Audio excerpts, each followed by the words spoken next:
نوح علیہ السلام کا ایک بیٹا سام تھا۔ عرب اور بنی اسرائیل اسی کی طرف منسوب ہیں۔ اسی سام کے پوتوں سے ہود علیہ السلام پیدا ہوئے۔ ان کا نسب نامہ اس طرح ہے: ہود بن عبداللہ بن رباح بن جارود بن عامر بن اوس بن ارم بن سام بن نوح۔ ہود علیہ السلام کی قوم کو قوم عاد اور قوم ارم بھی کہا جاتا ہے، کیونکہ عاد اور ارم ہود علیہ السلام کے اجداد تھے۔ قوم ہود احقاف نامی ایک بستی میں آباد تھی، اور یہ بستی عمان اور حضرہ موت کے درمیان ریت کے ٹیلوں والے علاقے میں تھی۔ عربی میں احقاف ریت کے ٹیلوں کو کہتے ہیں۔ یہ علاقہ سمندر کے کنارے واقع تھا اور شہر کے نام سے پکارا جاتا تھا۔ قرآن مجید میں سورۃ الاحقاف آیت 21 میں اللہ تعالیٰ نے انہیں ان کی بستی کی طرف منسوب کرتے ہوئے مخاطب کیا ہے۔ اور عاد کے بھائی کو یاد کرو جبکہ اس نے اپنی قوم کو احقاف میں ڈرایا۔ قوم عاد کے لوگ اپنی رہائش کے لیے خیمے پسند کرتے تھے۔ ان کے خیمے بہت مضبوط اور پختہ ہوتے تھے۔ یہ لوگ ان کو بڑی مہارت سے بناتے تھے، پھر ان پر فخر کرتے تھے۔ اللہ تعالیٰ سورۃ الفجر آیات 6 تا 8 میں فرماتے ہیں: کیا آپ نے نہیں دیکھا کہ آپ کے رب نے عاد کے ساتھ کیا کیا، جو نسل ارم سے تھے، ستونوں والے تھے، جن کے مانند کوئی قوم دنیا کے ممالک میں پیدا نہیں کی گئی۔ اللہ تعالیٰ نے ان کی کاریگری اور فن کی ایک مثال دی ہے کہ وہ ایسے خیموں میں آباد تھے جن کے ستون بہت مضبوط تھے، طاقتور تھے۔ ان لوگوں نے شہروں اور بستیوں کو ایسی کاریگری سے بنایا کہ ان کے متعلق عجیب و غریب روایات مشہور ہو گئیں۔ یہ نرم زمین میں خیمے بناتے تھے، اس کے ساتھ پہاڑوں میں محل بھی بناتے تھے، حالانکہ رہائش کے لیے زمین پر خیمے موجود تھے۔ گویا بیکار دولت اور وقت برباد کرتے، پھر اس پر فخر کرتے۔ شہروں میں جو راستے اور سڑکیں تھیں وہ بہت چوڑی تھیں۔ ان جیسے طویل اور قوی لوگ بعد میں پیدا نہیں ہوئے۔ کاریگری اور فنکاری میں یہ لوگ اس مقام تک پہنچے کہ پھر کوئی نہ پہنچ سکا۔ یہ لوگ عرب تھے اور عربی میں بات چیت کرتے تھے۔ ہود علیہ السلام بھی عربی تھے۔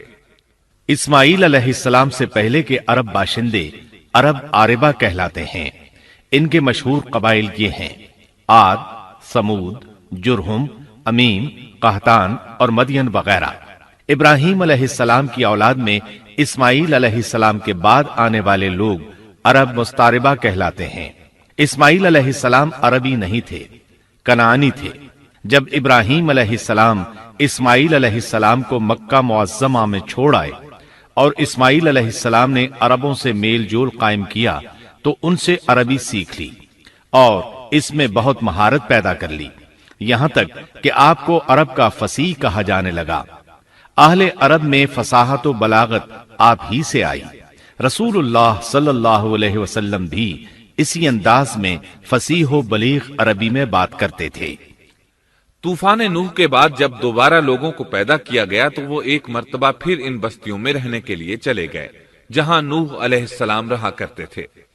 نوح علیہ السلام شام کے شمال اور ترکی کے جنوبی علاقوں میں رہا کرتے تھے۔ لوگ یہاں آباد ہو گئے۔ پھر یہاں سے کچھ لوگ فلسطین اور شام کی طرف ہجرت کر گئے اور کچھ لوگ جزیرے کی طرف ہجرت کر گئے، اور قوم عاد جزیرے کے جنوب میں آ کر آباد ہو گئی۔ اس وقت تمام لوگ توحید پر تھے۔ طوفان کے ساتھ جب زمین پامال ہو گئی تو اس پر سوائے نوح علیہ السلام کی اولاد کے اور کوئی زندہ نہ رہا۔ یہ لوگ توحید پرست تھے، لیکن وقت کے ساتھ ساتھ قوم عاد آباد ہوئی اور شیطان نے ان کے دلوں میں وسوسہ ڈالا۔ اس طرح وہ شیطان کی عبادت کرنے لگے۔ چنانچہ قوم نوح کے بعد سب سے پہلے جس قوم نے بت پرستی اختیار کی وہ قوم عاد تھی۔ اس قوم کو اللہ تعالیٰ نے بہت ڈیل ڈال دیا تھا۔ وہ بہت طاقتور قوم تھی۔ مفسرین بیان کرتے ہیں کہ ان کے جسم بہت مضبوط اور ٹھوس تھے، قد بہت لمبے تھے۔ آدم علیہ السلام کا قد 60 ہاتھ تھا۔ اس قوم کا قد بھی قریباً اتنا ہی تھا۔ اس طرف سورۃ الاعراف آیت 69 میں اشارہ موجود ہے۔ اللہ تعالیٰ فرماتے ہیں: اور تم وہ حالت یاد کرو جب اللہ نے تمہیں قوم نوح کے بعد جانشین بنایا اور ڈیل ڈول میں تمہیں زیادہ پھیلاؤ دیا، سو تم اللہ کی نعمتوں کو زیادہ یاد کرو تاکہ تم فلاح پا جاؤ۔ ہود علیہ السلام کی زبانی اللہ تعالیٰ ان کی فنکاری کو بیان کرتے ہوئے فرماتے ہیں کہ ہود علیہ السلام نے ان سے کہا، کیا تم ایک ایک ٹیلے پر بطور کھیل نشان لگا رہے ہو؟ مطلب یہ کہ یہ لوگ پہاڑوں کی چوٹیوں پر محل تعمیر کرتے تھے۔ جب ان سے کہا جاتا کہ تم رہتے تو زمین پر ہو اور گھر پہاڑوں پر بناتے ہو، اس کی کیا وجہ ہے؟ اور تم اتنے مضبوط محل تعمیر کر رہے ہو، گویا ہمیشہ یہیں رہو گے۔ وہ لوگ دراصل ٹیلوں، گھاٹیوں، دروں اور پہاڑوں پر عمارات تعمیر کرتے تھے، اور ان کا مقصد ان میں رہنا نہیں تھا، بلکہ صرف کھیل کود کے لیے ایسا کرتے تھے۔ ہود علیہ السلام نے انہیں جھنجھوڑا کہ تم ایسا کام کیوں کرتے ہو جس کا کوئی مقصد نہیں، جس کام کے فضول ہونے میں کوئی شک نہیں۔ ہود علیہ السلام انہیں واعظ کرتے تھے، اے میری قوم، اللہ نے تمہیں بڑی قوت سے نوازا ہے۔ تمہاری طاقت کا عالم یہ ہے کہ جب تم کسی پر ہاتھ ڈالتے ہو تو ظلم کرتے ہو، کوئی شخص تمہارے سامنے آنا گوارا نہیں کرتا۔ لہذا اللہ سے ڈرو اور میری پیروی کرو، اس سے ڈرو جس نے ان چیزوں سے تمہاری مدد کی۔ اللہ تعالیٰ نے اپنی ہر طرح کی نعمت، مال، اسباب، اولاد، باغات، شہر، قوت، جسامت اور صنعت کاری سے تمہیں نوازا ہے، لہذا تم اللہ سے ڈرو اور میری اطاعت کرو۔ لیکن ان کی قوم نے کوئی اثر نہ لیا، نہ ان پر ایمان لائی، الٹا لگی تکبر کرنے، اللہ کی حمد کی بجائے اس کی ناشکری کرنے لگی۔ اور تکبر کے بارے میں بات یہ ہے کہ جب سے ابلیس نے اس کو اختیار کیا، یہ اس وقت سے آزمائش بن چکا ہے۔ اللہ تعالیٰ سورہ حامیم السجدہ آیت 15 میں فرماتے ہیں، پس قوم عاد نے تو بے وجہ زمین میں سرکشی شروع کر دی اور کہنے لگے کہ ہم سے زوراور کون ہے؟ کیا انہیں یہ نظر نہ آیا کہ جس اللہ نے انہیں پیدا کیا ہے وہ ان سے بہت ہی زیادہ زوراور ہے؟ جب یہ لوگ اپنی سرکشی اور کفر میں حد سے بڑھ گئے، تب اللہ تعالیٰ نے ہود علیہ السلام کو ان کی طرف بھیجا۔ انہوں نے انہیں اللہ کی طرف بلایا اور کہا، اے میری قوم، اللہ کی عبادت کرو، اس کے سوا تمہارا کوئی معبود نہیں۔ کیا تم ڈرتے نہیں؟ قوم کے کافر سردار کہنے لگے، ہم تو دیکھتے ہیں کہ تو نری بے وقوفی میں ہے، ہمارے خیال میں تو جھوٹا ہے۔ اس پر ہود علیہ السلام نے فرمایا، میری قوم، میں بے وقوف نہیں، میں تو تمام جہانوں کے پروردگار کی طرف سے بھیجا گیا ہوں، تمہیں اپنے رب کے پیغامات پہنچا رہا ہوں، اور ہوں بھی تمہارا دلی خیر خواہ اور امانت دار۔ کیا تم اس بات سے تعجب کرتے ہو کہ تم میں سے ایک شخص کی معرفت، اللہ کا ذکر تم تک پہنچا کہ وہ تمہیں خبردار کر دے؟ تم اللہ کی اس نعمت کو یاد کرو کہ اس نے تمہیں قوم نوح کے بعد خلیفہ بنایا اور ڈیل ڈول میں تمہیں زیادہ پھیلاؤ دیا۔ تم اللہ کے احسانات کو یاد کرو تاکہ فلاح اور نجات پا جاؤ۔ ہود علیہ السلام نے اللہ کی عظیم نعمتوں کے ساتھ انہیں نصیحت کی، لیکن وہ بدبخت کفر ہی کرتے رہے۔ آخر انہیں جھنجھوڑنے کے لیے انہوں نے فرمایا، اے میری قوم، اللہ ہی کی عبادت کرو، اس کے سوا تمہارا کوئی معبود نہیں۔ تم تو صرف بہتان بازی کر رہے ہو، یعنی جن بتوں کی تم پوجا کر رہے ہو ان کی پوجا تم نے خود گھڑی ہے۔ اللہ تعالیٰ نے تو اس کے متعلق کوئی دلیل نازل نہیں فرمائی۔ میری قوم کے لوگوں، میں تم سے اس دعوت و تبلیغ کی کوئی اجرت نہیں مانگتا، میرا اجر اس کے ذمے ہے جس نے مجھے پیدا کیا ہے، تو کیا تم پھر بھی عقل سے کام نہیں لیتے؟ اے میری قوم کے لوگوں، اپنے رب سے گزشتہ گناہوں کی معافی طلب کرو، آئندہ گناہوں سے توبہ کرو، تاکہ وہ برسنے والے بادل تم پر بھیج دے اور تمہیں طاقت میں اور بڑھا دے، تاکہ تم گناہگار ہونے کے باوجود روگردانی نہ کرو۔ ہود علیہ السلام مسلسل انہیں دعوت دیتے رہے، لیکن وہ ظالم قوم نوح کی طرح ان کا مذاق اڑانے لگی اور کہنے لگی، ہمارے خیال میں تو بے وقوف ہے، اور شاید تو ہمارے کسی معبود کے بڑے جھپٹے میں آ گیا ہے، تو ہمارے بتوں کو برا کہتا ہے، اس لیے ان میں سے کسی کی مار تم پر پڑی ہے، اسی لیے تو ذہنی مریض بن گیا ہے۔ وہ ظالم لوگ چونکہ آخرت پر ایمان نہیں رکھتے تھے اور دنیا میں خوشحالی کی زندگی بسر کر رہے تھے اور تھے بھی اپنی قوم کے سردار، اس لیے اپنے ماتحتوں سے کہنے لگے، یہ تو تم جیسا ہی انسان ہے، وہی کچھ کھاتا ہے جو تم کھاتے ہو اور پیتا بھی وہی کچھ ہے جو تم پیتے ہو۔ اب اگر تم نے اپنے جیسے انسان کی اطاعت قبول کر لی تو سخت خسارے میں رہو گے۔ کیا یہ تمہیں اس بات سے دھمکاتا ہے کہ جب تم مر کر خاک اور ہڈیاں بن جاؤ گے تو پھر زندہ کیے جاؤ گے؟ ہرگز نہیں، یہ بات امکان سے باہر ہے جس کا وعدہ تم سے کیا جاتا ہے۔ یہ زندگی تو صرف دنیا کی ہے، ہم مرتے جیتے رہتے ہیں، ہم پھر نہیں اٹھائے جائیں گے۔ یہ تو وہ شخص ہے جس نے اللہ پر جھوٹ باندھا ہے، ہم اس پر یقین کرنے والے نہیں۔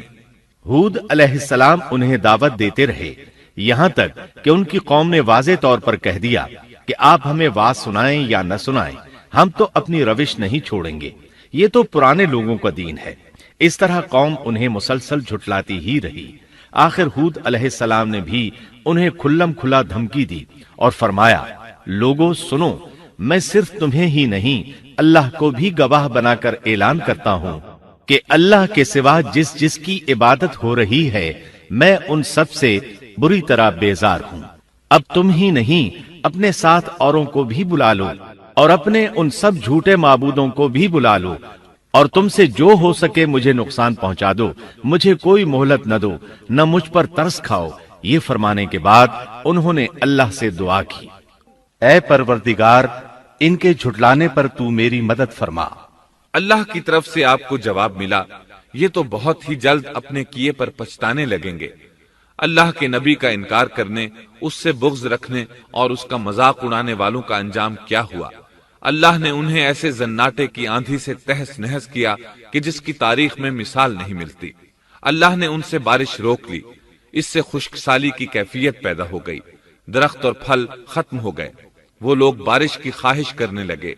اسی حالت میں ایک دن اللہ نے انہیں عذاب دینے کا ارادہ فرمایا۔ انہوں نے دیکھا ایک سیاہ بادل ان کی طرف بڑھ رہا ہے، خوشی سے اچھلنے لگے، کہنے لگے یہ بادل ہم پر برسنے والا ہے، جبکہ ان کا خیال غلط تھا۔ دراصل ابر کی صورت میں یہ وہ قہر الہی تھا جس کے آنے کی وہ جلدی مچا رہے تھے۔ وہ عذاب ان کی بستیوں کی تمام چیزوں، پھلوں، خیموں، درختوں کو تہس نہس کرتا ہوا آیا۔ اسے اللہ کا یہی حکم تھا۔ آندھی اس قدر زبردست تھی کہ پہاڑوں پر ان کے تعمیر کردہ محلوں تک کو اڑا لے گئی۔ مجرموں کا یہی بدلہ ہے۔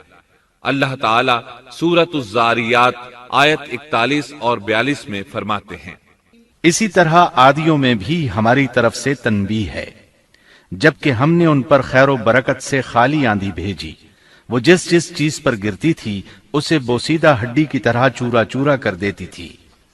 اس آندھی نے ہر چیز کو فنا کر کے رکھ دیا۔ اللہ تعالیٰ ان کی تباہی ایک جگہ ان الفاظ میں بیان کرتے ہیں، قوم عاد نے بھی جھٹلایا، پس کیسا ہوا میرا عذاب اور میری ڈرانے والی باتیں۔ ہم نے ان پر تیز و تند مسلسل چلنے والی ہوا ایک لگاتار منحوس دن میں بھیج دی، جو لوگوں کو اٹھا اٹھا کر دے پٹکتی تھی، گویا کہ وہ جڑ سے کٹے ہوئے کھجور کے تنے ہیں۔ پس کیسی رہی میری سزا اور میرا ڈرانا۔ یقیناً ہم نے قرآن کو نصیحت کے لیے آسان کر دیا ہے، پس کیا ہے کوئی نصیحت پکڑنے والا؟ ایک تیسرے مقام پر اللہ نے ان کی ذلت اور رسوائی کا ذکر یوں کیا ہے، قوم عاد بے حد تند اور تیز ہوا سے غارت کر دی گئی۔ وہ ہوا ان پر برابر لگاتار 7 رات اور 8 دن تک اللہ کے حکم سے چلتی رہی۔ آپ وہاں ہوتے تو دیکھتے کہ وہاں لوگ یوں چاروں شانوں چت گرے پڑے ہیں جیسے وہ کھجوروں کے کھوکھلے تنے ہوں۔ کیا ان میں سے کوئی بھی آپ کو باقی نظر آ رہا ہے؟ ہود علیہ السلام کو اللہ تعالیٰ نے اپنی رحمت سے نجات دی، باقی تمام جگہوں پر تباہی تھی، لیکن جس جگہ ہود علیہ السلام اور ان کے ساتھی تھے اس طرف یہ ہوا پھٹکی بھی نہیں۔ کہا جاتا ہے کہ ایک باڑ تھی جس میں ہود علیہ السلام، حیوانات، چوپائے اور ان پر ایمان لانے والے تھے، اور آندھی نے ہر چیز کو فنا کر ڈالا۔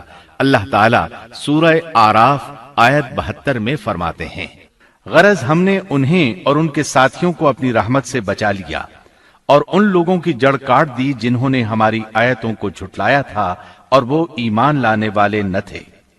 اسی طرح سورہ ہود میں اللہ فرماتے ہیں، جب ہمارا حکم آ پہنچا تو ہم نے ہود کو اور ان کے ساتھیوں کو اپنی خاص رحمت سے نجات دی، ہم نے ان سب کو سخت عذاب سے صاف بچا لیا۔ یہ تھے قوم عاد کے لوگ جنہوں نے اپنے رب کی آیتوں کا انکار کیا اور اس کے رسولوں کی نافرمانی کی، اور ہر ایک سرکش نافرمان کے حکم کو مانا۔ دنیا میں بھی ان پر لعنت لگا دی گئی اور قیامت کے دن بھی۔ دیکھ لو قوم عاد نے اپنے رب سے کفر کیا، ہود کی قوم عاد پر لعنت ہو۔ اس طرح قوم عاد تباہ ہو گئی۔ ان کے بعد مومنوں نے ان کے باقی بچ جانے والے مکانات پر قبضہ کر لیا اور وہاں رہنے لگے۔ پھر ہود علیہ السلام نے حضرہ موت میں وفات پائی۔